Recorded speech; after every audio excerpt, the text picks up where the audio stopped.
Ultimately, it's going to be, if the public would turn off the irresponsible journalists, they would. But the truth of the matter is, people enjoy hearing what they already believe as if it's true. People enjoy it when Keith Olbermann or Sean Hannity tells them they're right.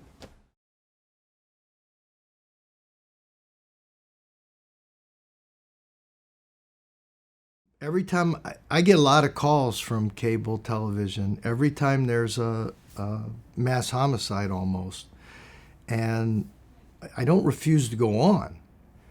What I do is I refuse to speculate about the mental condition of somebody that I've never met and know nothing about. The one time that CNN, I told CNN, you're a big part of the problem. And I guess they were dying for experts. And they said, well, what if you say that? I said, sure. So I went on TV. I was interviewed, and I talked about why cable television is increasing the risk of mass homicide. And as far as I know, it's the only story in the history of CNN that only ran once. They promised me they would run it, and they did one time, and I think it was like 4 o'clock in the morning, because they don't want people coming on and criticizing them on TV.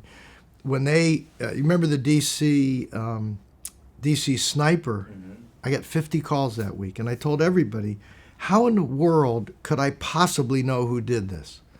And if I did, you're the last person I would tell, because you would tell the guy and would help him, or guys or gals, and help him get away with it. So I said, if you want to tell your viewers how to be much safer, I said, would you like me to do that? He said, yeah. I said, great. Tell them to buckle their seatbelt and quit smoking, because those things are guaranteed to kill you sooner or later. And your chances of being killed by a sniper are approximately statistically equal to your chances of being hit by lightning twice in the same day. But you know what?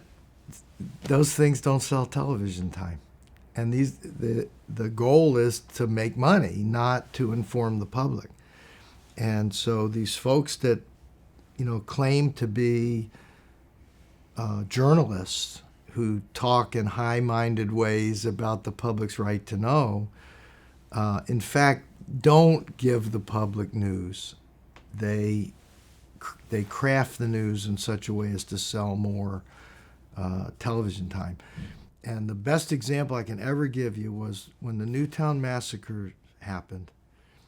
Less than 2 hours after the killings, I saw on CNN and Fox really, really artistic logos that were very alarming, both of which said, watch our coverage of the Newtown massacres so we can make more money. And I remember thinking, I hope there really is a St. Peter, because these people are going to have some explaining to do. They're shamelessly profiteering from the deaths of 20 babies. And shame on you. Shame on you. How could you possibly look yourself in the mirror? And that question I can't answer. I mean, I think they just, people talk themselves into what's profitable, I guess. But it's sickening.